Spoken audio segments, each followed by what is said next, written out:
ഇപ്പോൾ നിയമസഭാ മീഡിയ റൂമിൽ പ്രതിപക്ഷ നേതാക്കൾ മാധ്യമങ്ങളെ കാണുകയാണ്. തത്സമയം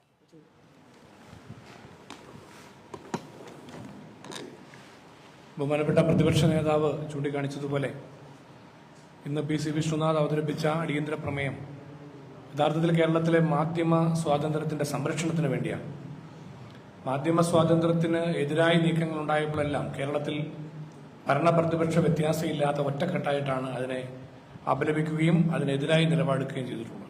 എന്നാൽ ഇവിടെ തികച്ചും വ്യത്യസ്തമായ ഒരു പ്രതികാര രാഷ്ട്രീയത്തിന്റെ, ഒരു പ്രതികാര ഭരണ രംഗത്തെ ഒരു പ്രതികാര സമീപനത്തിന്റെ ഭാഗമായിട്ടാണ് ഇപ്പോൾ വിനു വി ജോണുമായി ബന്ധപ്പെട്ട് വന്ന വിഷയത്തെ ഗവൺമെന്റ് ഇപ്പോൾ സ്വീകരിച്ചിരിക്കുന്ന നിലപാട് ഒരു പ്രതികാരത്തിന്റെ നിലപാട് തന്നെയാണ്. അത് തീർച്ചയായിട്ടും അപലപനീയമാണ്. കേരളത്തിൽ അത് അങ്ങനെ ഒരിക്കലും നമുക്ക് അംഗീകരിക്കാൻ പറ്റുന്ന കാര്യമല്ല.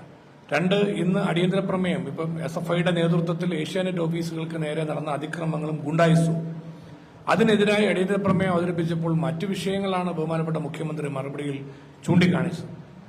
ഇത് നമ്മുടെ സംസ്ഥാനത്ത് ഒരിക്കലും ഇതുപോലെയുള്ള ഭരണത്തിന്റെ ഒരു സ്വാധീനം ഉപയോഗിച്ചുകൊണ്ട് ഗുണ്ടായിസം നടത്തി മാധ്യമ ഓഫീസുകൾ തകർക്കാനും അവരെ മാധ്യമപ്രവർത്തകരെ ആക്രമിക്കാനും അല്ലെങ്കിൽ അവർക്കെതിരെ അതിക്രമങ്ങൾ നടത്താനും ഒക്കെ മുന്നോട്ട് വരിക എന്ന് പറയുന്നത് നിയമം കയ്യിലെടുക്കുന്നതിന്റെ ഭാഗമാണ്. അപ്പൊ നിയമം കയ്യിലെടുക്കുവാൻ ഭരണമുന്നണി അനുകൂലിക്കുന്നവർക്കെല്ലാം ഒത്താശ ചെയ്തു കൊടുക്കുക, മാധ്യമ പ്രവർത്തകരായാലും പൊതുപ്രവർത്തകരായാലും അവരെല്ലാം വേട്ടയാടപ്പെടുക എന്ന് പറയുന്ന ഈ സ്ഥിതിവിശേഷം ഇന്ന് സംസ്ഥാനത്ത് ഉണ്ടായിരിക്കുന്നതിനെതിരായിട്ടാണ് പ്രതിപക്ഷ നിയമസഭയിൽ നിലപാടെടുത്തത്. പക്ഷേ അത് അംഗീകരിക്കാത്തതിൽ പ്രതിഷേധിച്ചുകൊണ്ട് ശക്തമായ പ്രതിഷേധം ഞങ്ങൾ ഉന്നയിക്കുകയാണ്.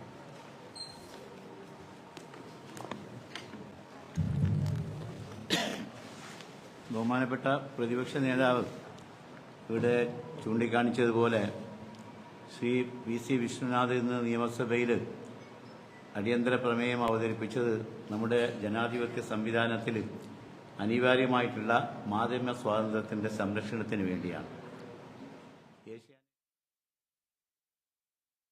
പ്രതിപക്ഷ നേതാക്കൾ മാധ്യമങ്ങളെ കാണുകയായിരുന്നു. മറ്റു വാർത്തകളിലേക്ക് കടക്കുമ്പോൾ ഇടുക്കിയിൽ ജനവാസ മേഖലയിൽ ഇറങ്ങി നാശം വിതയ്ക്കുന്ന കാട്ടാന അരിക്കൊമ്പനെ പിടികൂടുവാനുള്ള